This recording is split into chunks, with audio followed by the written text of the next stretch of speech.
bahwa kita melihat kembali kepada budaya negara kita ya, pada saat menjelang Ramadan itu banyak hal yang terjadi ya. Banyak hal yang orang biasanya tidak melakukan sesuatu. Contoh kita akan banyak temukan gitu ya, misalnya penjual-penjual makanan ya untuk berbuka puasa kan mendadak tuh ya, setiap jalan tuh jadi ramai banget gitu ya menjelang maghrib. Kemudian kita juga melihat adanya pertumbuhan dari misalnya busana muslim ya, karena menjelang Ramadan, menjelang Lebaran, kebutuhan busana muslim akan meningkat secara drastis. Nah, peluang-peluang yang muncul dari situasi ataupun budaya yang sudah dimiliki bangsa kita, tentunya kalau kita jeli melihatnya ada berbagai faktor yang bisa memperkuat kemampuan perusahaan untuk scale up, salah satunya, atau justru membuat diversifikasi produk.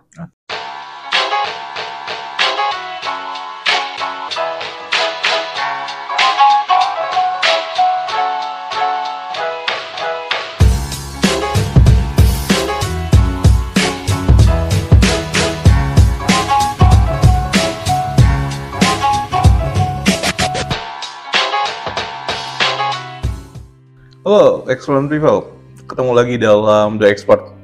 Dalam The Expert kali ini kita akan berdiskusi banyak mengenai bagaimana perusahaan di Indonesia mampu melakukan scale up di tahun 2025.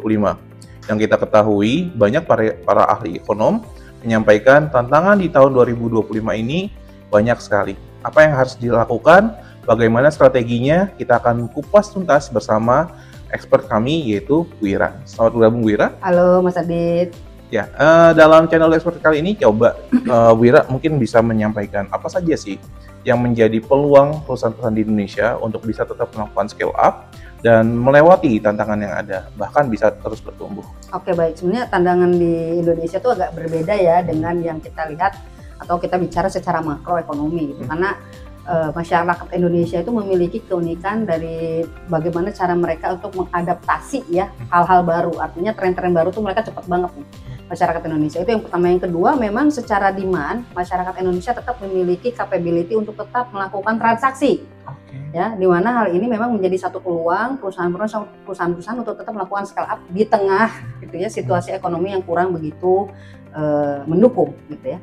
Nah, hal-hal apa saja yang menjadi poin untuk melakukan scale up ini? Tentunya kita harus fokus kepada pertama adalah bagaimana research and development itu dapat berupaya memberikan suatu bentuk inovasi produk ya, inovasi layanan agar apa yang dibutuhkan oleh pasar itu dapat terakomodir oleh perusahaan. Itu yang pertama. Yang kedua adalah diversifikasi produk. Apakah produk-produk yang saat ini sudah ada, sudah diterima dengan baik di pasar? Atau mungkin pasar sudah mulai jenuh nih. Pada saat pasar mulai jenuh, apa nih diversifikasi produk yang harus dilakukan? Agar produk-produk yang muncul kembali mampu mengakomodir kebutuhan dari masyarakat ataupun pasar. Yang ketiga tentunya kemampuan perusahaan untuk mampu melakukan ekspansi. Bahwa semua ceruk pasar itu memiliki potensi yang sama, peluang yang sama. Hanya tinggal bagaimana kejelian dari perusahaan untuk menangkap peluang itu. Sebetulnya itu sih.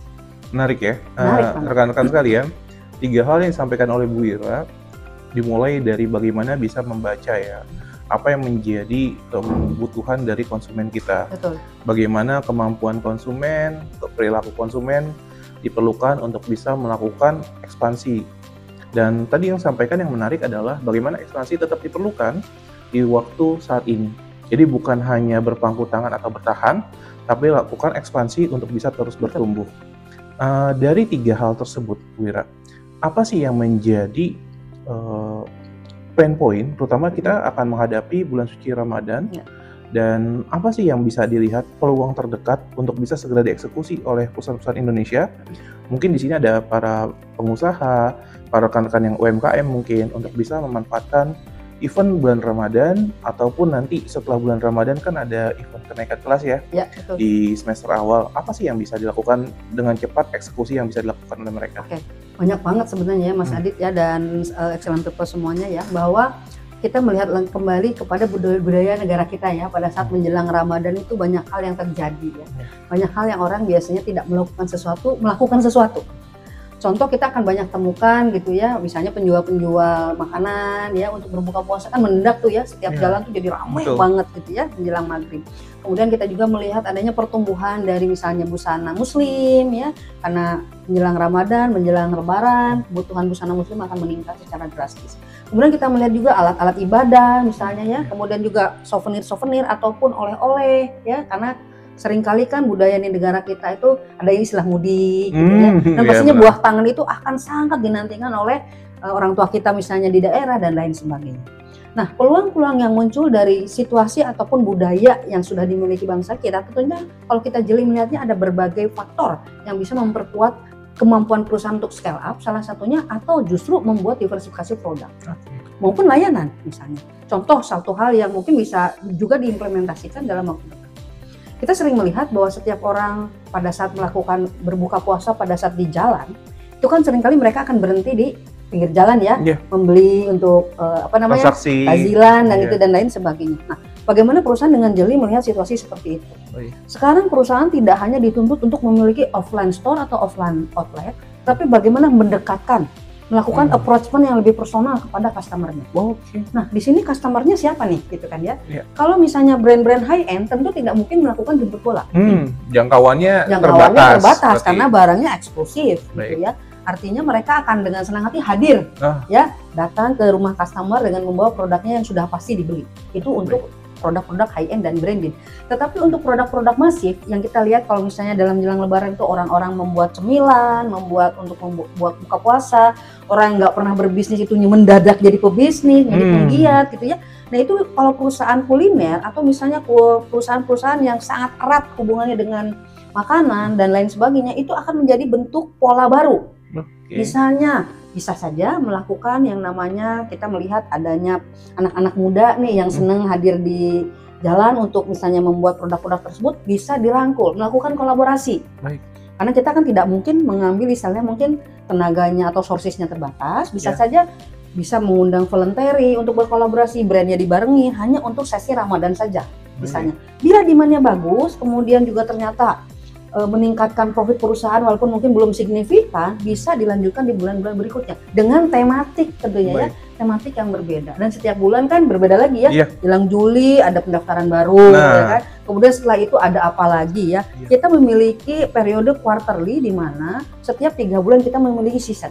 Dan season itu harus dengan jeli dibuat oleh para penggiat bisnis, para pengusaha, para pebisnis yang memang memiliki sensing of bisnis yang kuat. Agar apa? Trennya akan terus bergerak. Jadi jangan pernah terjebak dengan tren yang itu aja, intinya sih gitu ya. Harus tetap memiliki kejelian dalam melihat pasar, kebutuhannya seperti apa, dan tren yang muncul. Baik. Seperti itu. Terima kasih Bu Ira. Nah, rekan-rekan sekalian, perhatikan yang disampaikan oleh Bu Ira. Dari yang disampaikan oleh Bu Ira, salah satunya adalah bagaimana kita mampu memanfaatkan momen. Jadi bicara momen, bicaranya juga pertumbuhan ya. Jadi bagaimana kita memaksimalkan setiap momen, pola, dan juga bagaimana perilaku dari konsumen kita itu mempengaruhi sekali event kita untuk bisa growth, untuk kita bisa bertumbuh. Nah, Wira, mungkin bisa diberikan bocoran nih, masih di awal tahun 2025. Mungkin bisa diinformasikan 3 industri yang mempunyai potensi sangat besar untuk bisa growth di tahun 2025. Dan alasannya apa sih?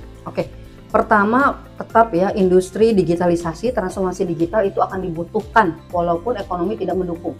Ya, karena bagaimanapun orang sekarang lebih cepat, lebih mudah mengadaptasi namanya teknologi. Itu yang pertama.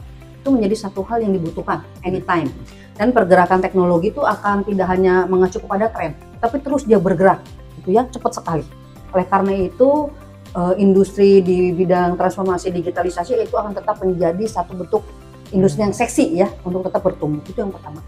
Yang kedua adalah industri kuliner, industri makanan, ya, pangan. Itu akan menjadi F&B atau FMCG? Bisa FMCG ya, dan FMG ya. Jadi kedua hal ini akan saling terkait satu sama lain karena apa? Sekarang trennya masyarakat terutama urban itu ingin menjadikan gaya hidupnya lebih sehat. Itu yang pertama. Yang kedua, mereka ingin mendapatkan yang namanya investasi waktu. Kalau mereka memasak 30 menit, bagaimana kalau saya bisa mendapatkan masakan dengan kualitas yang sama tapi hanya 5 menit? Gitu berarti kecepatan ya? Kecepatan, kita bicara speed. Artinya mereka juga ingin mengkonsumsi makanan yang sehat kan ya, Pak Mas Adit ya. Yang sehat itu seperti apa sih? Kalau mereka nunggu misalnya harus nunggu dulu, waktu terbuang. Bagaimana kalau mereka bisa mengeksekusi satu jenis makanan yang sehat, hanya tinggal dipanaskan di microwave, hanya tinggal misalnya direbus misalnya, apapun caranya. Nah, itu adalah industri yang kedua. Minuman sehat juga pasti akan mendapatkan pasar yang lebih baik ya di tahun ini. Karena apa? Awareness terhadap kesehatan juga lebih tinggi sekarang gitu ya. Kemudian tentu saja industri yang terakhir adalah industri yang tidak akan pernah mati. Ini adalah industri yang akan tetap memiliki pasar setiap situasi atau seasonal tertentu. Ini adalah industri fashion. Fashion memang akan memiliki fluktuasi ya, demand karena terkait dengan tren dari luar negeri. Impor ya. Tapi apabila pengusaha penggiat bisnis di bidang konveksi ataupun fashion ini jeli, misalnya setiap ada ajaran baru, segera untuk beralih untuk memperbanyak lini bisnis di area penyediaan seragam misalnya ya. Baik. Kemudian misalnya untuk industri fashion yang lain bisa saja melakukan yang namanya menawarkan produk-produk ataupun corak-corak misalnya untuk batik dari satu instansi, kemudian ke sekolah yang lain dengan batik-batik yang lebih modern. Ataupun dengan batik-batik yang membawa unsur-unsur dari daerah tertentu yang lebih kuat misalnya. Atau mungkin juga bisa dijadikan satu seragam yang berbeda. Atau bisa menjadikan satu hari tertentu mereka menggunakan batik yang khusus, misalnya motif tertentu dan lain sebagainya. Kemudian juga aparel ya. Aparel itu juga sekarang kan masyarakat Indonesia itu sangat aware terhadap kesehatan dengan lifestyle yang lebih baik.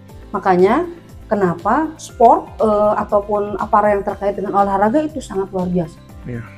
Tidak hanya dari brand-brand ternama tentu saja, tapi juga brand lokal juga sangat banyak sekali Mas Adit yang memang memiliki potensi untuk bertumbuh nih ke depannya. Nah ini tentunya juga ada marketnya ya. Nah walaupun itu marketnya juga memang mungkin tertentu, tetapi kesadaran itu yang terus terbangun. Artinya dari setiap segmentasi, baik yang eksklusif ataupun medium maupun yang mungkin di area bawah, mereka tetap memiliki keinginan untuk tampil dengan baik, sehat, dan tentunya juga memiliki kebugaran yang lebih baik agar aktivitasnya kan tetap berjalan dengan baik. Nah ini adalah bentuk-bentuk demand yang tentu saja harus dicermati. Apabila tidak dicermati ya tentu saja itu tidak akan menjadi peluang di bawah scale up kan gitu ya. Berarti dengan kata lain kalau dari 3 industri tadi yang menjadi poinnya juga tetap ya relevansi ya. Relevansi dengan perilaku customer atau perilaku masyarakat kita yang terus berubah. Di mana tadi mungkin di-highlight beberapa kali dunia kesehatan itu menjadi poin utama yang menjadi kesadaran sekarang ini. Kemudian juga tadi bicara fashion, juga bicaranya bagaimana life cycle dari sebuah fashion juga berubahnya cepet banget ya. Jadi nggak bisa, kalau dulu mungkin kita bisa bikin beberapa mode saja atau model saja yang kita buat, sekarang life cycle-nya lebih cepat lagi. Dengan katanya rekan-rekan untuk yang industri fashion, terus melakukan inovasi, baik model, kemudian bentuk, bahan mungkin ya, solusi. Dan sekarang mungkin kata kuncinya simplify ya. Jadi anak sekarang itu lebih suka sesuatu yang mudah, cepat, dan juga instan. Jadi dari 3 kebutuhan tersebut bisa menjadi kebiasaan atau perilaku yang terus berubah. Oke, Wira, dari 3 industri tadi, kita sudah dapat nih 3 industri, kemudian dengan kata lain ada pola melihat sebuah tren dan juga bagaimana kita terus bertumbuh. Mungkin bisa disampaikan pesan-pesannya kepada rekan-rekan excellent people, bagaimana usaha mereka dapat bertumbuh dan mungkin seperti biasa 3 tips utama untuk bisa terus bertumbuh, relevan dan juga growth di tahun 2025. Pertama adalah pada saat persiapan scale up, pastikan bahwa proses dan sistem dari perusahaan excellent people semuanya terintegrasi. Lakukan transformasi digital.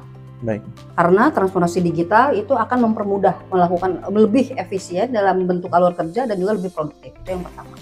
Yang kedua adalah kembali gunakan inovasi untuk memastikan bahwa produk kita selalu dapat mengakomodir kebutuhan pasar. Terus berinovasi. Tanpa inovasi produk kita hanya akan ketinggalan dan pastinya kompetitor akan mengambil ceruk pasar itu. Yang ketiga adalah pastikan budaya perusahaan Anda, teman-teman excellent people, itu terintegrasi pada saat setiap perubahan dan inovasi yang dilakukan dalam bentuk produk dan layanan. Siapkan capability dari sumber dayanya, siapkan programnya, siapkan project-project yang terimplementasi dengan baik, dan pastikan itu terus dilakukan perbaikan secara berkelanjutan. Itu saja sih Mas Adit ya, 3 hal ya. Agak panjang sedikit memang ya poinnya ya. Iya, dan memang dengan kata lain sebenarnya tetap bisa bertumbuh ya. Itu kata kuncinya, tetap bisa bertumbuh. Lakukan 3 hal yang disampaikan oleh Wira tadi dan bagaimana rekan-rekan sekalian, excellent people untuk bisa menerapkannya. Rekan-rekan sekalian, bicara untuk bisa terus bertumbuh, excellent people tidak usah khawatir atau overthinking. Teruslah bertumbuh, lakukan 3 hal yang sudah disampaikan oleh Wira. Dan pesannya adalah tetap menjalankan komitmen bagaimana kita terus membangun dan terus bergerak dan juga konsisten melakukan improvement dan juga inovasi. Rekan-rekan sekalian, jika ada yang mau ditanyakan, silakan sampaikan dalam kolom komentar, dan untuk informasi beberapa video penunjang dapat kami sertakan pada kolom deskripsi. Semoga dalam The Expert kali ini dapat bermanfaat, dan juga silakan jika ada yang ingin ditanyakan kepada kami, silakan sampaikan dalam kolom komentar. Sekian, terima kasih dari kami. Dari saya Aditya Nugraha. Saya Ira Kusna. Sampai jumpa di The Expert berikutnya.